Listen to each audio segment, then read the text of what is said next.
15 octobre 2016. Voici pour les titres. La conférence de rentrée de l'Université Saint-Jean-Paul II du 30 septembre 2016 s'est tenue au centre Jean 23 de Volier. La rentrée académique est effective à l'Université Saint-Jean-Paul II depuis le 3 octobre dernier.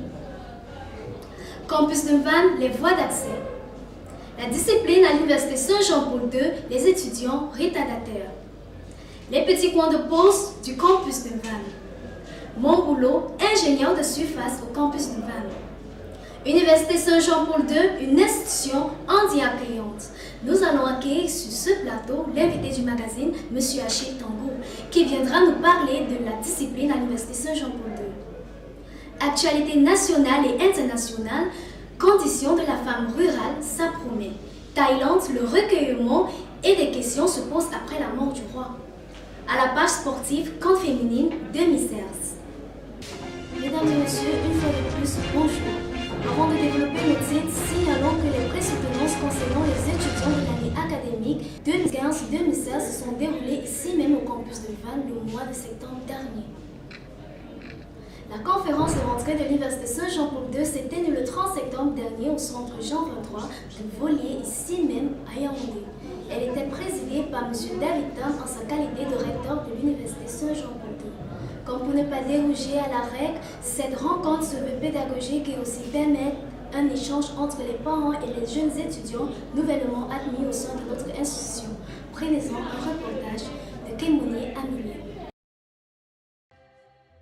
La conférence de rentrée est une tradition à l'Université Saint-Jean-Paul II. C'est pour ne pas déroger à cette règle que se sont réunis parents, étudiants admis en première année, le corps enseignant de l'Université Saint-Jean-Paul II, au centre Jean 23 de Volier, ce 30 septembre 2016.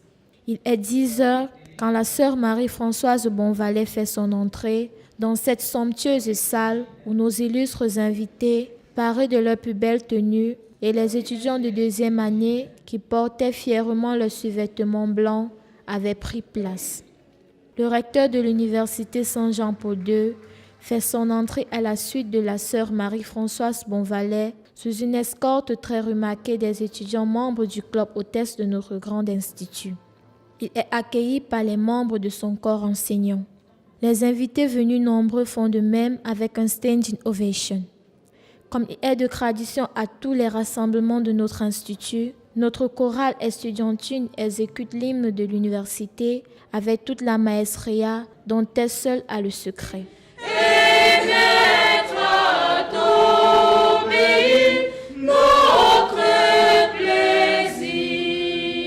Vient ensuite le temps du recueillement. La sœur Marie-Françoise Bonvalet prend la parole pour souhaiter la bienvenue à son auditoire attentif. Elle parle du projet éducatif de l'Université Saint-Jean-Paul II. L'Université Saint-Jean-Paul II s'engage à vous donner le maximum d'elle-même. Notre unique objectif, c'est faire de vous, chers étudiants, des femmes et des hommes debout, avec une formation solide. Monsieur le recteur prend la parole à sa suite. Il entretient son auditoire suspendu à ses lèvres du fonctionnement de son institut. Il insiste sur le code de discipline de son institut. L'Université Saint-Jean-Paul II, c'est le désert. Vous devez apprendre à vous respecter, à respecter les autres et vous assumer. On ne fait pas ce qu'on veut. On fait ce qu'on vous demande de faire. Si on vous demande de venir à 6 heures, vous venez à 6 heures. À l'Université Saint-Jean-Paul II, il n'y a pas d'embouteillage. Il n'y a pas de maladie. Il n'y a pas de pluie. Il n'y a pas de pluie. Les cours se déroulent jusqu'à 18h30. De lundi à samedi. Enfin, il donne la parole à ses invités pour un jeu de questions et de réponses.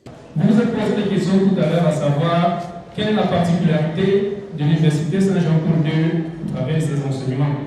Je tiens à vous rassurer que chacune des filières du département technologique et industriel suit un programme de formation, non seulement du ministère, mais aussi un programme particulier de l'Université Saint-Jean-Paul-II. Ce programme-là vous aidera à développer des compétences supérieures à votre institut. Et pour pouvoir le faire, nous mettons à votre disposition des enseignants qui ont une réputation déjà dans le domaine professionnel. J'espère que vous prenez là l'engagement devant nous les parents, que nous pouvons compter sur vous. Parce que tout ce que vous avez dit, c'est notre lutte quotidienne.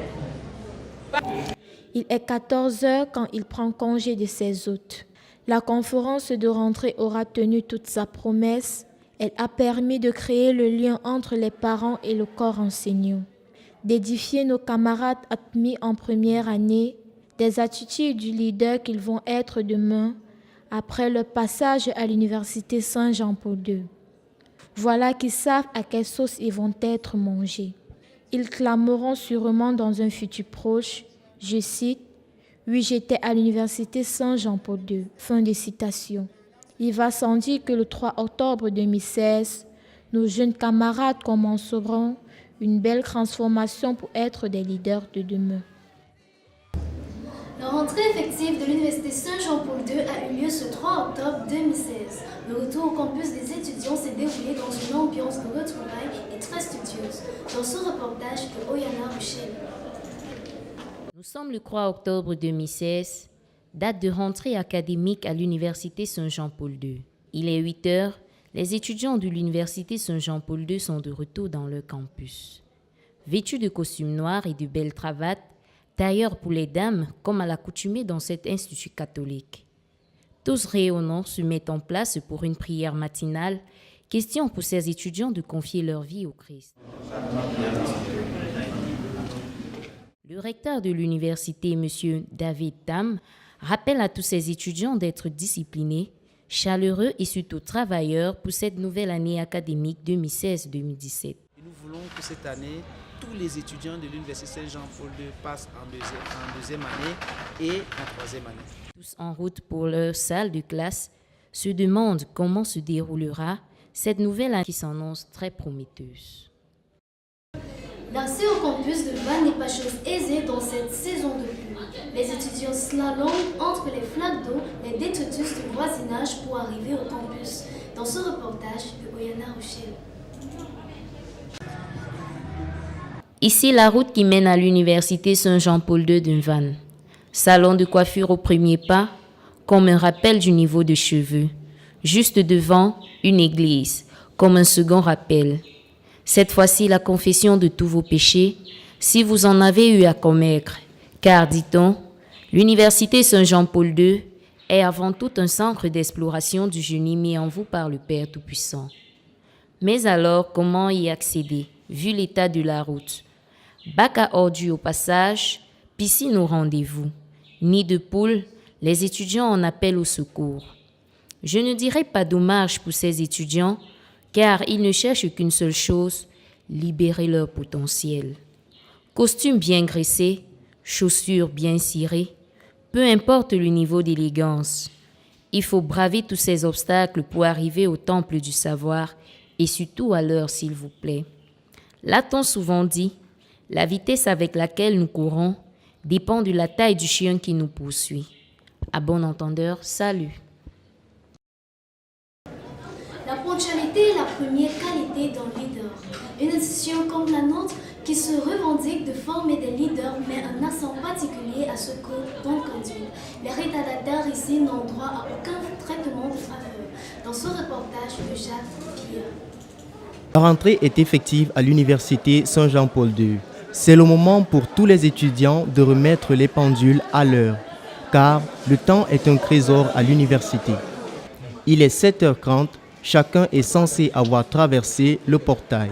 Cependant, la règle n'est pas appliquée par tous les étudiants, car des cas de retard sont de plus en plus enregistrés. L'administration n'admet pourtant pas les contre-heures. Venez à l'heure, conformez-vous à la discipline, c'est tout. Nous sommes à l'université, donc on peut avoir d'autres charges et tout, donc c'est tout. Si on devait nous punir pour le retard, on devait être au collège, mais pas à l'école de formation, c'est clair.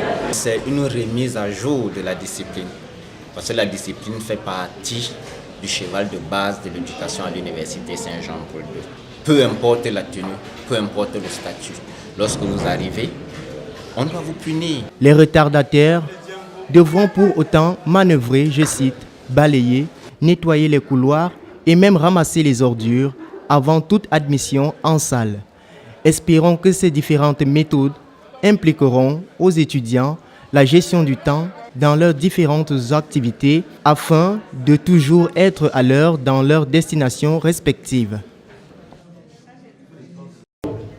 La pause au campus de Vannes se transforme souvent à une partie de chasse au trésor. Mais seulement le trésor ici, c'est ce qu'on va mettre dans son estomac pour pouvoir aller au bout de la troisième partie de la journée. Les uns et les autres vont à la recherche des étals achalandés de pain, le plus souvent pour trouver satisfaction. Dans ce reportage de Kila Damaris Freddy. Les étudiants de l'université Saint-Jean-Paul II se plient en quatre pour avoir de quoi manger. Ils sont des dizaines d'étudiants, se dirigeant de part et d'autre. Certains se rendant devant des étals tout autour du campus universitaire de Vannes. On peut observer ici l'inconfort des étudiants qui s'abritent sur les arbres et abris de fortune, tous prêts à déguster leur pain. Le pain, le foléré et d'autres fritures sont l'alimentation de ces étudiants.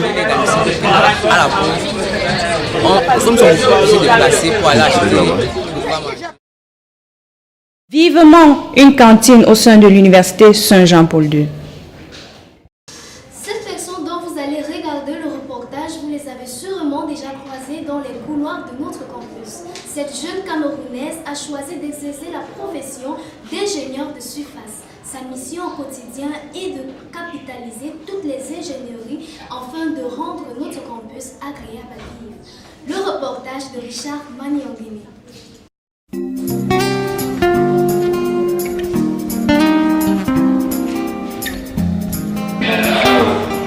Je m'appelle Etienne Akifobine.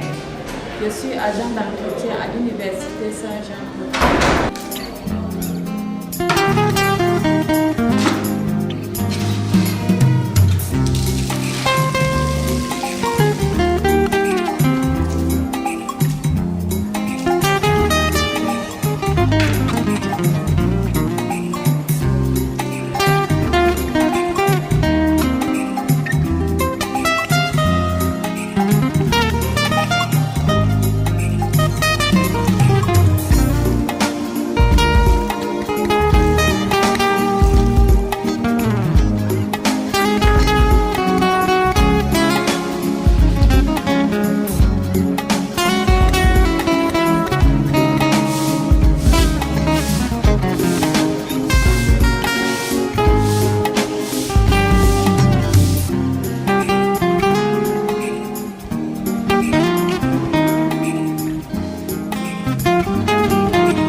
L'une des caractéristiques de notre institution est de pouvoir accueillir des jeunes gens de tout horizon, sans distinction d'ethnie, de religion, ni même de couleur de peau. Nous disons que la discrimination n'est pas droit de cité dans notre campus. L'université Saint-Jean-Paul II, une université handi-accueillante. L'handicapé au Cameroun n'est plus un fardeau, mais un point à gagner pour le développement de notre pays.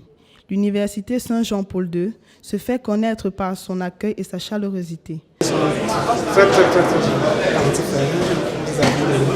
Venant du nord au sud, de l'est à l'ouest, ou ayant un handicap physique, n'est pas un problème pour cet institut.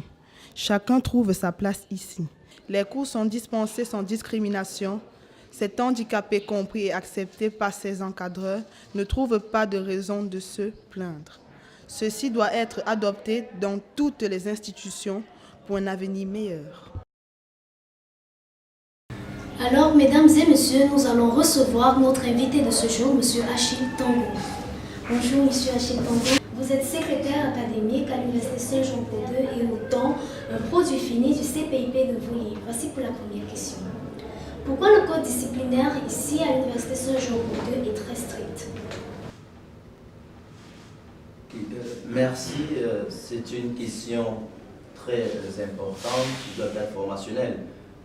C'est pour moi également un plaisir d'Innorzores d'être sur votre magnifique plateau afin de pouvoir débattre de cette question très importante. Pourquoi? Parce qu'en fait, la discipline à l'Université Saint-Jean-Paul II est un élément fondamental pour la réussite. L'Université Saint-Jean-Paul II, donc, le principal but est d'accueillir, d'éduquer, de former et d'accompagner tous les jeunes sur les traces du Christ. C'est inscrit dans une dynamique de la formation sur le plan humain. Et se former sur le plan humain intègre le volet discipline, parce que les jeunes qui s'inscrivent doivent développer la notion de la ponctualité, la notion de l'assiduité, du respect, de l'obéissance, de la soumission et même de l'honnêteté. Est-il normal que les étudiants fassent le ménage en costume et tailleur pour les dames? Oh, vous ne savez si bien le dire. C'est vrai que cette question a fait couler beaucoup d'encre et de salive. Mais les étudiants qui sont attelés ont pu réussir leur carrière professionnelle. Pourquoi? Parce qu'en fait, on dit l'habit ne fait pas le moine. Mais ce n'est pas l'habit qu'on reconnaît le moine. Ces étudiants qui lavent le sol en costume montrent simplement à leurs camarades qu'ils peuvent se rabaisser afin de reconnaître la valeur humaine des uns des autres, et ce peu importe leur domaine de compétence. Ceci étant, la réussite à l'Université Saint-Jean-Paul II ne dépend pas forcément du diplôme, encore moins de la tenue vestimentaire, bien qu'étant des éléments très importants, mais dépend surtout des savoir-être, des savoir se tenir, des savoir se retenir, des savoir se maintenir, des savoir s'abstenir, des savoir surtout transformer les obstacles en opportunités. Monsieur Achille Tango, vu les conditions socio-économiques est-ce qu'il ne faudrait pas être moins exigeant avec les étudiants retardataires? Très bien. Vous savez, je suis parfaitement d'accord avec vous, mais je peux vous rassurer qu'aucune réussite véritable ne peut se bâtir dans la facilité. Alors l'important pour nous d'inculquer cette notion de la discipline avec rigueur à ces étudiants afin qu'ils puissent prendre conscience du fait que leur réussite dépend d'ores et déjà de leur attitude. Et l'attitude part de la ponctualité et du respect de la discipline qui est imposée par l'université. Parce qu'en fait, les sociétés qui les reçoivent demain ont également leur discipline. Et ils doivent s'y atteler s'ils veulent réussir et construire surtout leur carrière professionnelle. Alors, Monsieur Achille Tango, nous allons vous dire merci de nous avoir honoré votre présence sur ce plateau.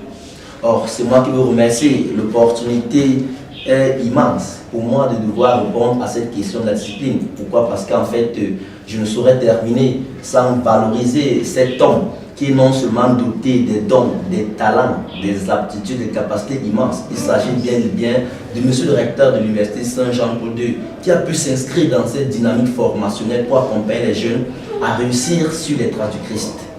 Merci. Condition de la femme rurale. Même si beaucoup reste à faire pour le plus grand nombre, la condition féminine connaît des évolutions non négligeables dans l'arrière-pays. Maman G. Gonzana, 50 ans, est venue vendre sa dernière récolte de tomates et gombo au marché d'Etoudi à Yaoundé, avant de repartir pour son village à Auban, petite localité de la Léquier. Un tour chez la coiffeuse s'impose. Un accueil royal est réservé à la 50e à l'étranger. En Thaïlande, un début de confusion est apparent après la mort du roi jeudi dernier. Le prince héritier est appelé en principe à prendre la succession. Il a fait savoir qu'il ne voulait pas monter sur le trône dans l'immédiat afin d'observer une période de deuil. Personne ne sait exactement ce qu'il y a derrière ce qui semble être une réticence inattendue. En l'absence du roi, c'est le président du conseil privé du roi qui assurera la régence. Un long silence de 9 minutes. C'est ainsi que le Parlement thaïlandais a rendu hommage au roi, dont la mort a été annoncée à la mi-journée. Bhumibol Adulyadej a succombé à la maladie à 88 ans, après 70 ans d'un règne, ayant fait de lui le plus vieux monarque du monde en exercice.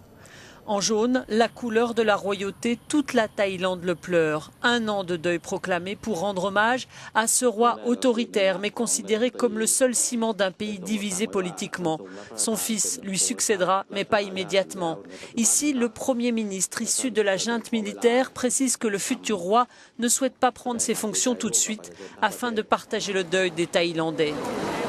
De quoi perturber un peu plus ces Thaïlandais qui le sont déjà, inquiets pour la stabilité d'un pays soumis à de nombreuses crises ou coups d'État ces dernières années. La Thaïlande doit être forte et avancée, dit ce jeune homme. Nous devons rendre le roi fier de nous quand il nous regardera de là-haut.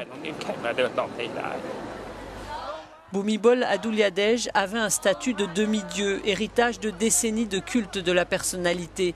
Ses portraits sont omniprésents et une loi parmi les plus sévères du monde réprime les crimes de lèse-majesté. En sport, la CAN féminine 2016. Les Lions indomptables seront opposés à l'Égypte, au Zimbabwe et à l'Afrique du Sud. D'après le tirage au sort qui a eu lieu dimanche 18 septembre à Yaoundé, le Nigeria, tenant du titre, sera dans le groupe B. Les Lions indomptables évolueront dans la poule A avec l'Égypte, le Zimbabwe et l'Afrique du Sud lors de la Coupe d'Afrique des Nations féminines 2016 qu'organise le Cameroun du 19 novembre au 3 décembre prochain. Les Lions indomptables joueront le match d'ouverture de la compétition du 19 novembre 2016 au stade Omnisport de Yaoundé face à la sélection nationale égyptienne jamais primée. Comme le Cameroun, l'Afrique du Sud a participé aux 10 éditions de la CAN féminine mais n'a remporté aucune de ces éditions. Le Zimbabwe, 3e en 2000 lors de la 2e édition, n'avait plus participé à une phase finale de la CAN féminine de football depuis 2004. Les Camerounaises ont connu leur adversaire au cours du tirage au sort des poules de la compétition organisé ce dimanche 18 septembre au Palais des Sports de Yaoundé en présence du Premier ministre, chef du gouvernement, Philemon Yon, qui représentait à l'occasion le chef de l'État camerounais, Paul Biya, en déplacement aux États-Unis. Mesdames et messieurs, nous sommes arrivés au thème de ce magazine et nous ne pouvons pas boucler sans toutefois dire un grand merci à la grosse équipe technique qui s'est mobilisée pour l'accomplissement de ce projet et également un grand merci aux étudiants de S-Mode, particulièrement à l'étudiante Enyege Barbin pour cette magnifique tenue. Et c'est sur cette hymne de la CAN féminine que nous allons clôturer cette édition d'information. Question de souhaiter une bonne chance à nos lions. À nous revoir. De longues attentes, les vides décevants de son absence, les ressentiments provoqués par ses lointains souvenirs, ces foules nombreuses, passionnées souvenirs d'ailleurs, vibrent au rythme des talents féminins. Oh oh oh, les rayons de l'aurore des talents féminins, oh, illumine désormais le golfe de Guinée. Hey, hey, bon séjour au Cameroun pour la CAN féminine et plus de fraternité.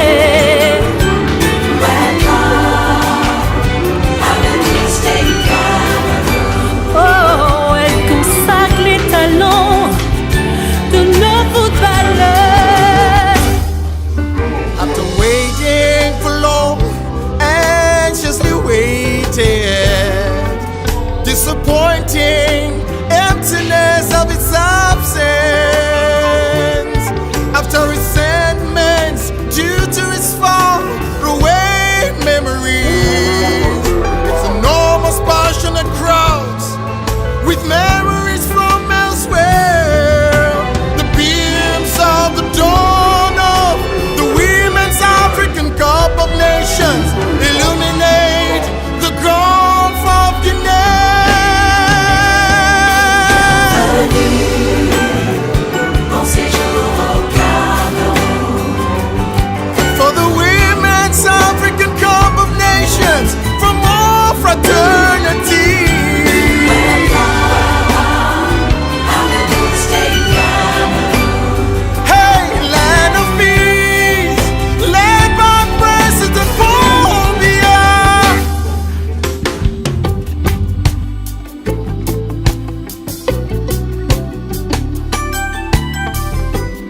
Merci à la FIFA, merci à la CAF.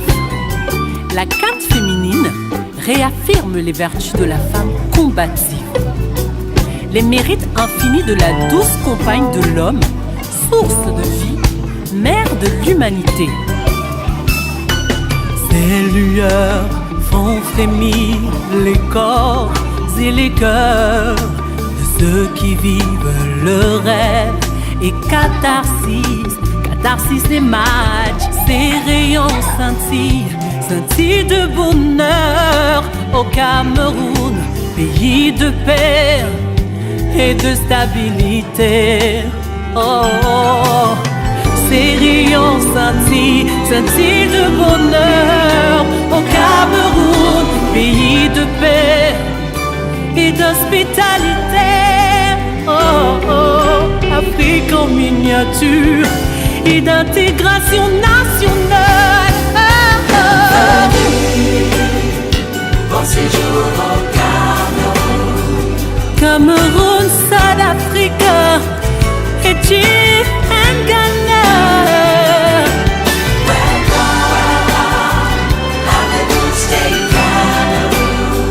Bienvenue à la CAN féminine 2016 au Cameroun. Bon séjour au Cameroun. République